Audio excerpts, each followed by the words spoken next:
حج ایک ایسا سفر ہے جو صرف سرزمین مکہ کی طرف نہیں بلکہ دل کی گہرائیوں سے اللہ کی طرف ہوتا ہے۔ یہ وہ عبادت ہے جسے اللہ نے ایمان والوں پر فرض کیا ہے، اور نبی کریم صلی اللہ علیہ وسلم نے اپنے عمل سے امت کو سکھایا۔ حج کی 3 قسمیں ہیں۔ حج ادا کرنے کے 3 طریقے ہیں اور تینوں سنت سے ثابت ہیں۔ حج تمتع، اس میں پہلے عمرہ کیا جاتا ہے اور احرام کھول دیا جاتا ہے، پھر 8 ذی الحجہ کو حج کا الگ سے احرام باندھا جاتا ہے۔ یہ آج کل سب سے زیادہ کیا جانے والا حج ہے، خاص طور پر بیرون ملک سے آنے والے حجاج یہی حج کرتے ہیں۔ اس میں قربانی واجب ہے۔ حج قران، اس میں عمرہ اور حج ایک ہی احرام میں کیے جاتے ہیں، یعنی حاجی میقات سے عمرہ اور حج دونوں کی نیت کرتا ہے۔ عمرہ کرتا ہے لیکن احرام نہیں کھولتا، اور حج کے تمام اعمال اسی احرام میں ادا کرتا ہے۔ اس میں بھی قربانی واجب ہے۔ حج افراد، اس میں صرف حج کی نیت کی جاتی ہے، عمرہ نہیں کیا جاتا۔ حاجی میقات سے حج کا احرام باندھ کر صرف حج کے اعمال کرتا ہے اور طواف افاضہ کے بعد احرام کھول دیتا ہے۔ اس میں قربانی واجب نہیں ہوتی۔ یہ حج زیادہ تر وہ لوگ کرتے ہیں جو مکہ میں قرب و جوار میں رہتے ہیں یا جنہوں نے پہلے عمرہ کر لیا ہو۔ یہ تینوں طریقے نبی کریم صلی اللہ علیہ وسلم سے ثابت ہیں، صحابہ اکرام نے اختیار کیے ہیں، اور آپ صلی اللہ علیہ وسلم نے کسی کو منع نہیں فرمایا۔ میقات، میقات وہ مقام ہے جہاں سے حاجی کو احرام باندھنا لازمی ہوتا ہے۔ دنیا بھر سے آنے والے حاجی اپنے اپنے میقات کے مقام سے احرام باندھ کر نیت کرتے ہیں۔ جو شخص میقات سے آگے بغیر احرام کے گزر جائے، اس پر دم یعنی قربانی لازم ہے۔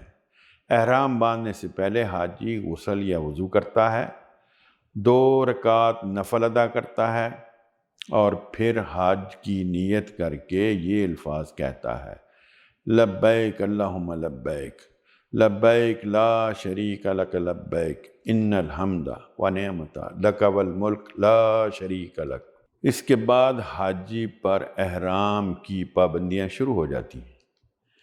خوشبو، ناخن، بال کاٹنا، جھگڑا کرنا، بیوی سے تعلق شکار کرنا اور غیر ضروری دنیاوی گفتگو سب ممنوع ہو جاتی ہے۔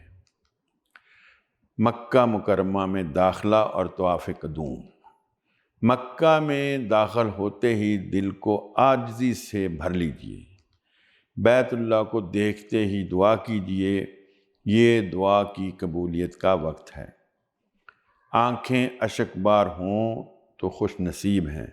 پھر طواف کی نیت کیجئے، بیت اللہ کے گرد 7 چکر لگائیے، حجر اسود سے آغاز کیجئے۔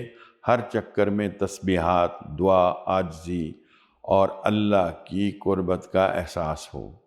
7 چکر مکمل کر کے مقام ابراہیم کے پیچھے 2 نفل ادا کیجئے، پھر زمزم کا پانی خوب جی بھر کر پیجئے اور دعا کیجئے، کیونکہ یہ قبولیت کی گھڑی ہے۔ سعی، صفا مروہ کے درمیان چکر۔ صفا پر چڑھ کر دعا کیجئے، پھر مروہ کی طرف جائیے۔ درمیان میں سبز لائٹوں کے درمیان مرد تیزی سے چلیں، یعنی رمل کریں۔ مروہ پر پہنچ کر دعا کریں۔ اسی طرح 7 چکر مکمل کریں، جس کا آغاز صفا سے ہوتا ہے اور اختتام مروہ پر ہوتا ہے۔ یہ سعی حضرت ہاجرہ کی اس بے قراری کی یاد ہے جب وہ اپنے لال کے لیے پانی تلاش کر رہی تھیں۔ اللہ نے ان کی بے قراری کو سعی بنا دیا۔ 8 ذی الحجہ منی کی روانگی، یوم ترویہ۔ یہ حج کے اعمال کا باقاعدہ آغاز ہے۔ جو لوگ حج تمتع کر رہے ہوں وہ اس دن نیا احرام باندھیں اور حج کی نیت کریں۔ جو لوگ حج قران کر رہے ہوں وہ پہلے سے احرام میں ہوتے ہیں۔ ظہر کی نماز سے پہلے منی کی طرف روانگی سنت ہے۔ منی میں 5 نمازیں ادا کی جاتی ہیں: ظہر، عصر، مغرب، عشاء اور اگلے دن کی فجر۔ یہ دن ذکر، دعا اور خاموشی سے حج کے لیے تیاری میں گزر جاتا ہے۔ 9 ذی الحجہ عرفات کا دن، وقوف عرفہ۔ یہ حج کا سب سے بڑا دن۔ فجر کے بعد حاجی عرفات روانہ ہوتے ہیں اور وہاں خیموں میں قیام کرتے ہیں۔ دوپہر کے وقت امام مسجد نمرہ میں خطبہ دیتا ہے۔ وہی خطبہ حجۃ الوداع کی یاد دلاتا ہے۔ پھر حاجی ظہر اور عصر کی نمازیں ایک اذان اور 2 اقامتوں کے ساتھ قصر کر کے اکٹھی ادا کرتے ہیں۔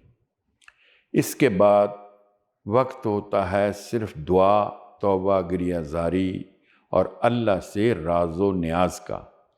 یہی وہ وقت ہے جب اللہ تعالیٰ آسمان والوں سے کہتا ہے، میرے بندے میرے پاس آئے ہیں، بکھرے بال، گرد آلود چہرے، مجھے پکارتے ہوئے، گواہ رہو کہ میں نے ان کو بخش دیا۔ عرفات کا میدان روحانی انقلاب کی جگہ ہے۔ یہاں بندہ اپنا اصلی چہرہ رب کے سامنے پیش کرتا ہے۔ نہ مقام، نہ دولت، صرف بندگی ہی بندگی۔ پھر حجاج سورج غروب ہونے کے بعد مغرب پڑے بغیر مزدلفہ کی طرف روانہ ہوتے ہیں۔ 9 کی رات مزدلفہ میں قیام۔ سورج غروب ہونے کے بعد حاجی عرفات سے مزدلفہ کی طرف روانہ ہوتے ہیں اور وہاں پہنچ کر سب سے پہلے مغرب اور عشاء کی نمازیں ایک اذان اور 2 اقامتوں کے ساتھ اکٹھی ادا کرتے ہیں۔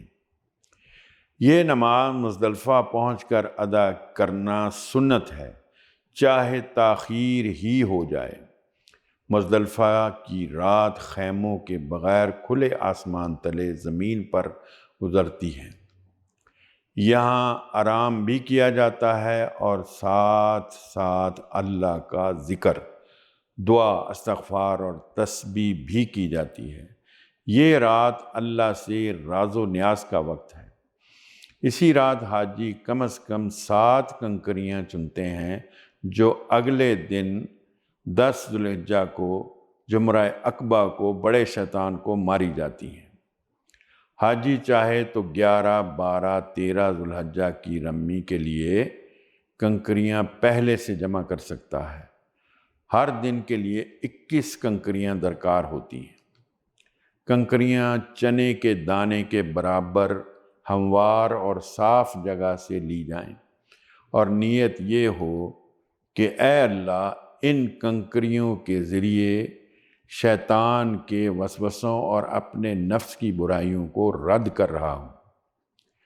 فجر کی نماز مزدلفہ میں ادا کرنا واجب ہے اور نماز کے بعد کچھ دیر اللہ کا ذکر اور دعا کی جاتی ہے۔ یہ وقت بھی قبولیت کا لمحہ ہوتا ہے۔ اس کے بعد حاجی منی کی طرف روانہ ہوتے ہیں جہاں رمی کی جاتی ہے۔ قربانی اور حلق جیسے بڑے اعمال سر انجام دیے جاتے ہیں۔ 10 ذی الحجہ منی میں رمی، قربانی، حلق یا قصر۔ منی پہنچ کر سب سے پہلے بڑے شیطان جمرہ عقبہ پر 7 کنکریاں ماری جاتی ہیں۔ ہر کنکری کے ساتھ اللہ اکبر کہنا سنت ہے۔ پھر حاجی قربانی کرتا ہے۔ یہ حضرت ابراہیم علیہ السلام کی سنت ہے جو نبی کریم صلی اللہ علیہ وسلم نے بھی ادا فرمائی تھی۔ قربانی کے بعد مرد حضرات حلق یا قصر کراتے ہیں اور خواتین انگلی کے برابر بال کاٹتی ہیں۔ اس کے بعد حاجی احرام کھول دیتا ہے، یعنی عام لباس پہن سکتا ہے۔ خوشبو لگا سکتا ہے صرف بیوی سے تعلق طواف افادہ کے بعد جائز ہوگا۔ طواف افادہ فرض طواف ہے، یہ حج کا فرض طواف ہے جو مکہ مکرمہ آ کر کیا جاتا ہے۔ اگر سعی ابھی باقی ہو تو سعی بھی اسی طواف کے بعد کی جاتی ہے۔ اس کے بعد حاجی پر سب کچھ حلال ہو جاتا ہے۔ 11، 12، 13 ذوالحجہ ایام تشریق، ان تینوں دنوں میں روزانہ تینوں جمرات پر 7 کنکریاں ماری جاتی ہیں۔ جمرہ اولا چھوٹا شیطان، جمرہ وسطیٰ درمیانہ شیطان، جمرہ عقبہ بڑا شیطان، ہر جمرے پر 7 کنکریاں مارنی ہوتی ہیں ترتیب کے ساتھ۔ پہلے اور دوسرے جمرے کے بعد دعا کی جاتی ہے، تیسرے کے بعد دعا نہیں کی جاتی۔ اگر کوئی حاجی 12 تاریخ کو غروب آفتاب سے پہلے منی سے روانہ ہو جائے تو اس پر 13 تاریخ کی رمی لازم نہیں، ورنہ 13 کو بھی یہی عمل دہرایا جاتا ہے۔ طواف وداع، رخصتی کا طواف۔ جب حاجی واپسی کا ارادہ کرے تو مکہ سے نکلنے سے پہلے طواف وداع کرنا واجب ہے۔ یہ بیت اللہ سے رخصتی کی آخری سلامی ہے۔ دل میں رنج، آنکھوں میں آنسو، زبان پر دعا، اے اللہ اس حاضری کو قبول فرما اور مرتے دم تک اپنے در سے وابستہ رکھنا۔ یہ حج صرف عبادت نہیں، زندگی کا مکمل انقلاب ہے۔ یہ طواف صرف چکر نہیں، یہ دل کی گردش رب کے گرد ہے۔ یہ رمی صرف پتھر مارنا نہیں، یہ گناہوں کو اپنے اندر سے نکال دیتا ہے۔ یہ قربانی صرف جانور کا خون بہانا نہیں، یہ اپنی خواہشات کو ذبح کرنا ہے۔ اور یہ احرام صرف لباس نہیں، دنیا کی رنگینیوں سے الگ ہو کر رب کے رنگ میں رنگ جانا ہے۔ اے اللہ ہمیں سچا حج نصیب فرما اور اسے اپنی بارگاہ میں قبول فرما، اور اس حج کو ہماری مغفرت، ہدایت اور قرب الہی کا ذریعہ بنا دے۔ آمین یا رب العالمین۔